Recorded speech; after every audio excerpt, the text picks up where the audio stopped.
Blackjack David came a-riding by, sang so sweet and gaily,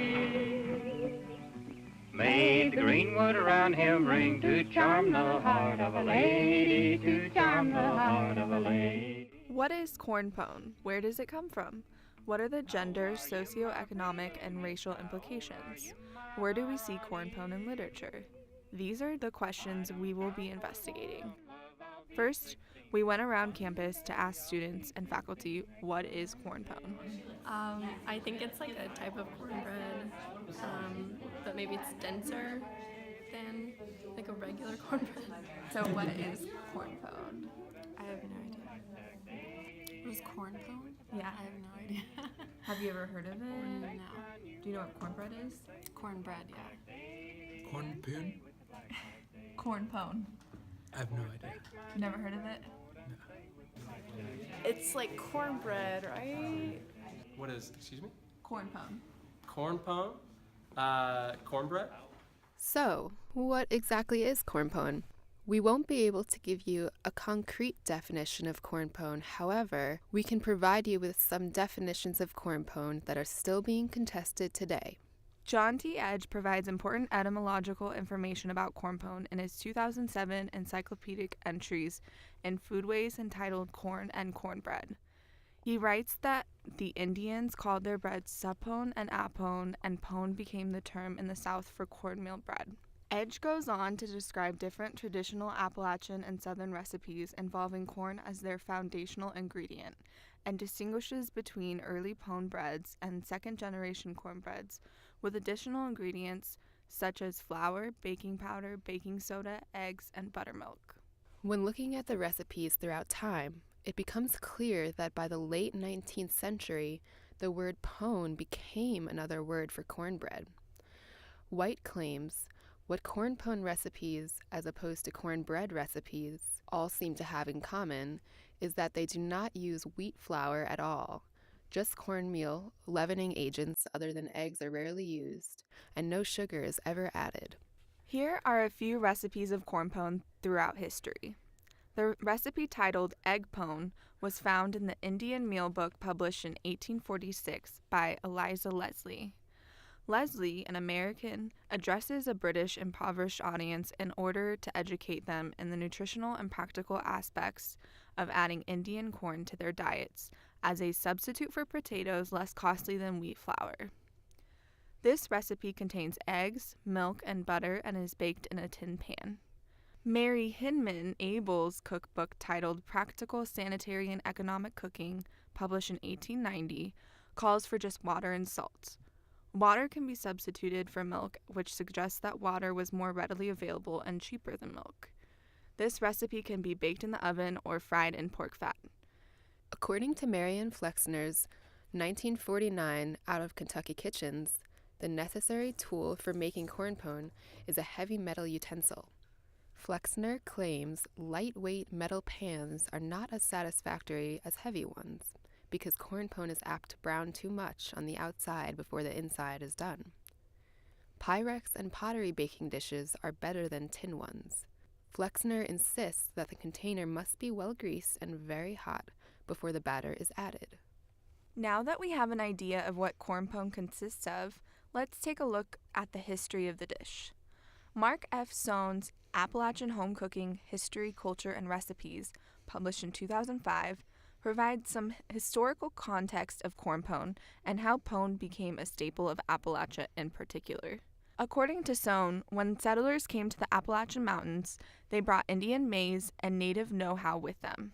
And after clearing the heave, jungle-like growth of timber, they planted corn in narrow valleys and up the sides of the hills.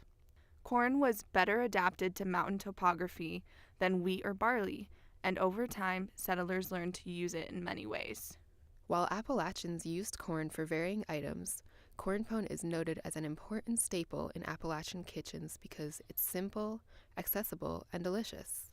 Sohn continues to discuss the many variations of corn pone. He asserts, if the corn pone is thin, it can be poured onto a griddle and fried to make griddle cakes, hoe cakes, johnny cakes, or cornmeal pancakes. If the batter is thick, it can be dropped by spoonfuls onto a cookie sheet and baked like drop biscuits. Cooks also drop thick cornbread batter into stews to make dumplings, or what mountaineers call cornmeal dodgers. When this same batter is deep fried, it becomes hush puppies. Other cornbreads are full of surprises, including bacon, cheese, chopped peppers, cracklings, and more. Cornbread today can be thick or thin, robust or tender, sweet or savory, rich or light.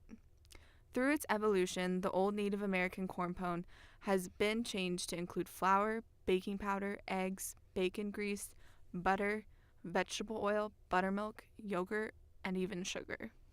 Mary Lou Awiakta, a Cherokee Indian herself, provides an intricate historical overview of corn and its specific cultural significance to the Cherokee in her 1993 book, Selu, Seeking the Corn Mother's Wisdom. Awiakta examines the aspects of Cherokee storytelling and provides survival wisdoms and other seed thoughts. The excerpts from this book display the cultural significance of corn to Native Americans in contrast to the white settlers' differing views of corn. Awiakta tells the origin story of Selu, Cherokee Indians' term meaning corn or mother corn, illuminating corn's sacred nature.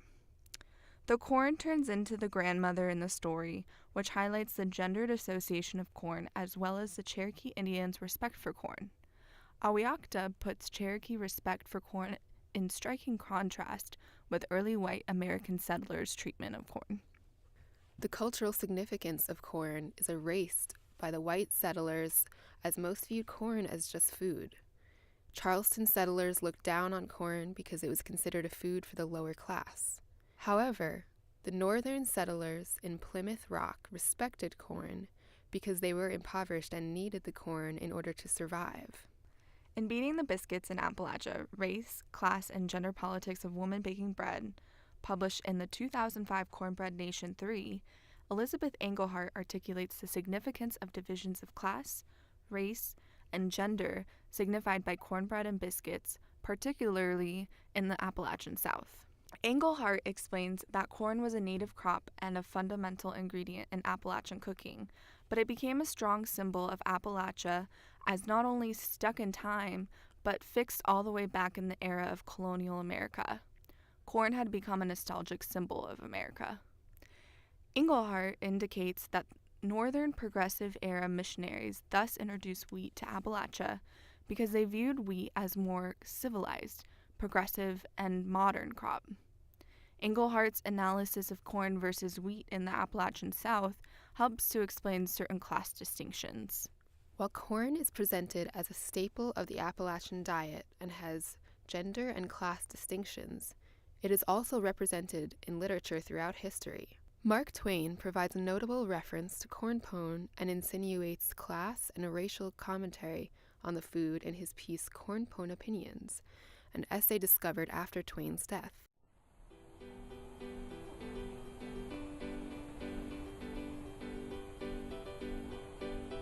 When I was a boy of 15, I had a friend whose society was very dear to me because I was forbidden by my mother to partake of it.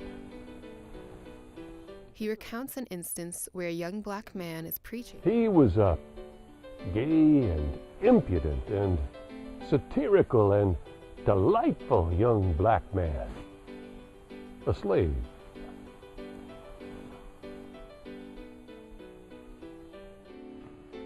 You tell me where a man gets his corn pone, and I'll tell you what his pinions is. In the essay, corn pone becomes an adjective meaning an absence of independent thinking, an opinion formed on the premise of people's desire to conform.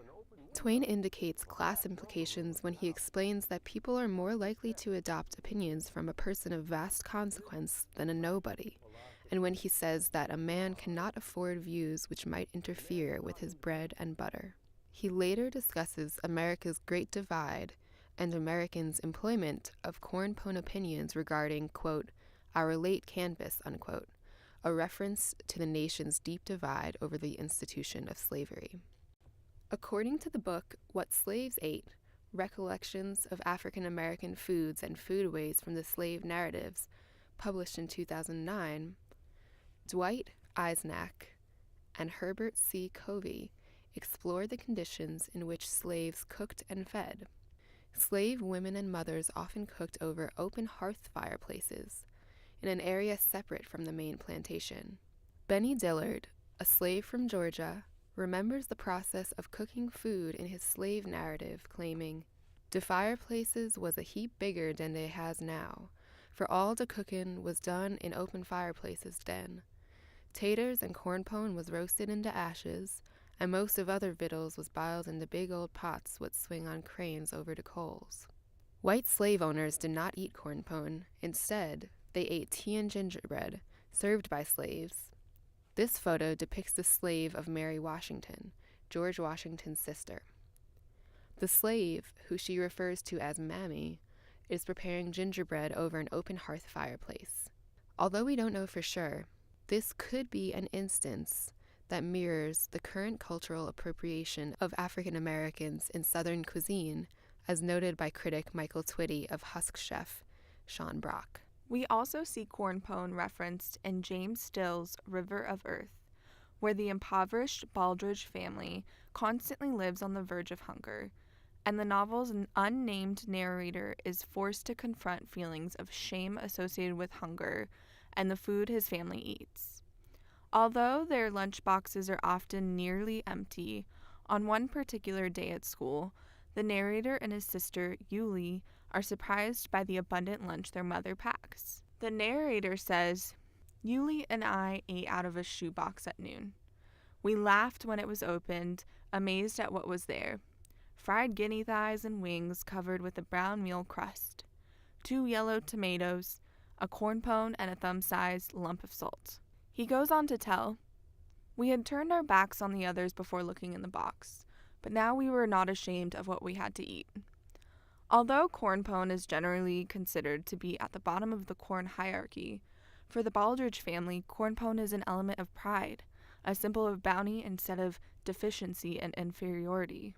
We've explored a number of things in this documentary: the gendered, racial, class-based, historical, and cultural implications of corn pone.